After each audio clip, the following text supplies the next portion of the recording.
Good morning, everyone. Morning. And welcome to Coffee and Conversations with AMR Elite Realtors. We are so excited and happy to be with you all this morning. And so I am Alicia Richardson, broker owner of AMR Elite Realtors, and I'll let Ms. Rita start with introducing herself. I am Juanita Winky Kennedy, Associate Broker of AMR Elite Realtors, LLC. And I am Mashana Perry, broker owner of Making Moves Happen Realty in Charlotte, North Carolina, and realtor with AMR Elite Realtors in Waldorf, Maryland. And so I see we have with us our special guest, Mr. Ricardo Silver. It looks like you might be muted. Yes, I am muted. My name is Ricardo All Silva. I'm right. the loan officer. Yeah, I hear a little echo. So, good morning, No everyone. problem. No problem. Good morning. Good morning. And so we do have Mr. Silver with us. He's with Fairway Mortgage. Did I say that correct? Okay. Okay. That is And correct. so and so once you come on and start talking, we'll ask you the questions and then we'll mute so it's not an echo. I don't know. We're having technical difficulties this morning, but we're still glad to be here. And so I had talked to Mr. Silva because I know everybody has seen this whole thing about this 50-year mortgage. And so it's like, what? Huh? 50 years? And so there are a lot of questions. And so we wanted you to come on this morning and talk to us about it. But we're going to go by our question sheet. So first, I want you to tell me just a little bit about Fairway Mortgage. Perfect. So, Fairway Mortgage is a independent lender. We do mortgages only. So we've been in business for 35 years. I work at a branch here in the Baltimore area, and it's been a blast. All right. So, can you tell us about this new product or whether or not you guys are going to be participating in this 50-year mortgage plan? And, like, give us some of your thoughts on that. Yeah, so 50-year mortgage. This is not too far-fetched from so we may be participating in it. It hasn't become like a actual rule yet, but I don't think it's a bad thing. I think it's a situation where the housing market has been the lowest in the inventory and sales has been the lowest in about a decade. So this is just another way to be able to help buyers be able to afford homes in our area. More specifically, we live in a high cost area, the DC area. So like while rates are not lowering, all right, we're trying to get rates to lower. This is just another way to be able to help affordability. So I think that I don't know if FHA or conventional is going to do this first, but I think that the other programs like the bank statement loan or the DSCR loan, they may do these first, but we'll see. I think this would be a good product for some people, may not be the best product for others, but we'll see. Yeah, because when I think about the 50-year mortgage, what I think about is that, we have a lot of buyers entering the market that may be 40 or 50. And I think about the fact that if you add a 50 more years on there, well, everybody doesn't live to be 100, unless they actually pay extra payments, God forbid. Or, what happens if they retire in the middle of that loan? So, I mean, they may be 50, getting ready to retire in 5, 10, 15 more years, and then at that point they have another 20, 30 years left to still pay for the loan. I mean, it would Yeah. definitely decelerate how much equity accrues on the property as well, That correct? is that is 100% what's going to happen. So this is not a wealth building tool at all. This is a affordability tool. How can they assist buyers with being able to afford homes? This is definitely not a wealth building tool. You're not going to build any equity with a 50-year loan. And just like how the 15-year loan, that interest rate is lower than the 30-year loan, or the 30-year loan is, of course, the interest rate is higher than the 15-year loan. The 50-year loan, that interest rate is going to be higher than the 30-year loan. So, Mm. this may be like comparing 6.5% for a 30-year loan and 6.5% for a 50-year loan. That may not be apples to apples, but Yes, this is not a wealth building tool at all. This is a way to be able to subsidize housing. Interesting. So now do you feel, I guess, for the right type of individual, but do you feel that it's a good product or that you will find some success with this product? I think it's a good product for a person that is looking to enter into a payment structure where it's a little bit more affordable, but you have to not you have to refinance. The expectation should be, I'm going to refinance. Like paying, I mean, I'm almost 40. Like I might about to be paying a loan for 50 years. What is that? What's that? I'll be 90? No, that's not about to happen. Right? So the hope would be to get into the home and then to hopefully refinance when rates go down. I do not think this is a great product. I think this is just another tool that I would be able to use to be able to say, hey, you want to be this? Okay, this is what it looks like. And it doesn't cost you money to buy the rate down. Right? I think the most, the hardest thing for a buyer is to come out of pocket with money. And once you get into the home, you can refinance. And of course, your loan balance will go up, but you don't need to necessarily bring money to closing. So this is another tool. Yeah, just like a bank statement loan or a conventional loan or FHA loan, this is just another tool. Got it. Or resource. How about that? Right. Well, I like the way you said it's not a wealth building thing, because when you buy a home, we're pushing that it's an investment because that's what it's supposed to be. But when you're doing that 50-year loan, it is no longer an investment. So I'm glad that you did say that it's not a wealth building tool. So that does make sense. And so I know everybody's curious about this question. A lot of feedback. I'm so sorry, everybody. But has the shutdown affected or brought forth some changes to the lending industry that we should know about? Yes. So one, it personally has affected me. And then regarding business, I think it's over with now. I think it may be over with officially on Monday, but yes, it has just brought a few more regulations to the mortgage industry. For example, if you are furloughed right now and you're not, you're furloughed, in addition to you receiving a letter from your position saying that, hey, your position's not been eliminated, the lender requires us or the buyer to have 2 months of savings in their bank after closing, right? So that's called an overlay, right? So like, hey, you're not working right now, that's okay, but you need to buy a home. That's after all your closing costs are paid for. Would that be FHA or conventional? Or is that every loan? As every single one of them.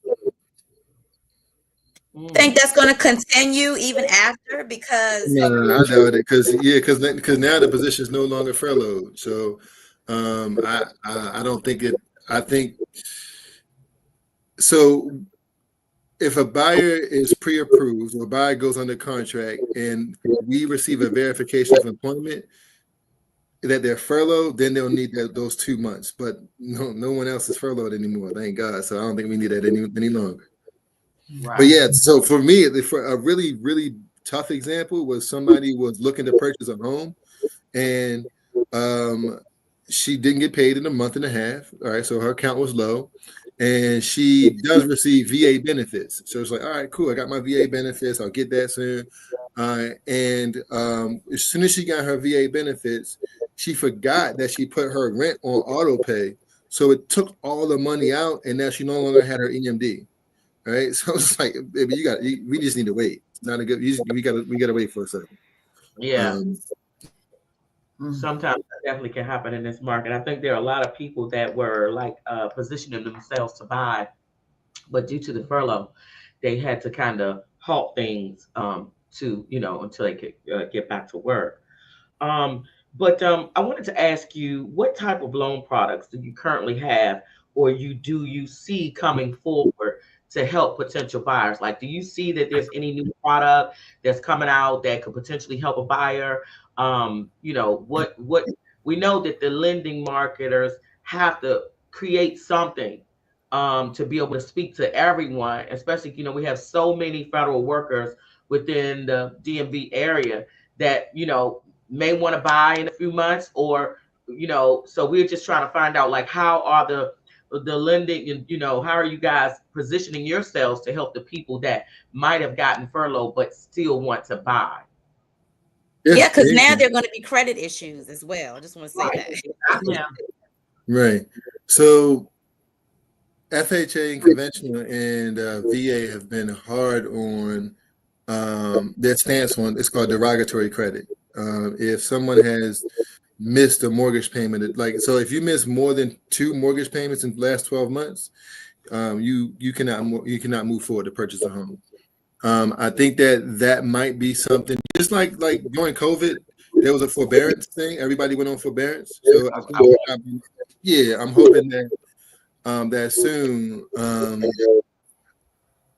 I think that if a change is going to happen, it's going to happen in December. It's not enough data right now. I don't think I'm not a policymaker, right? But it's not enough data right now to say, like, okay, this government shutdown impacted these amount of people.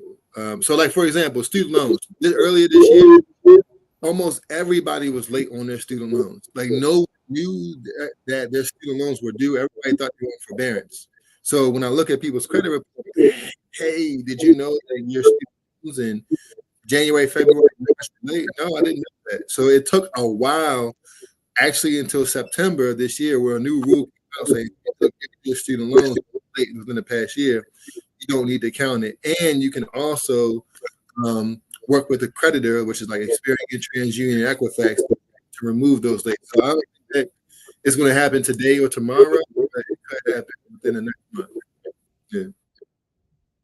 Might be something you want to talk to the main person over there at Fairway Mortgage about. Well, I guess at the end of the day, so whatever FHA say, we're going to have to do it. Yeah. Yeah. Well, I did hear something about that changing the credit ratings, or that the credit. Let me.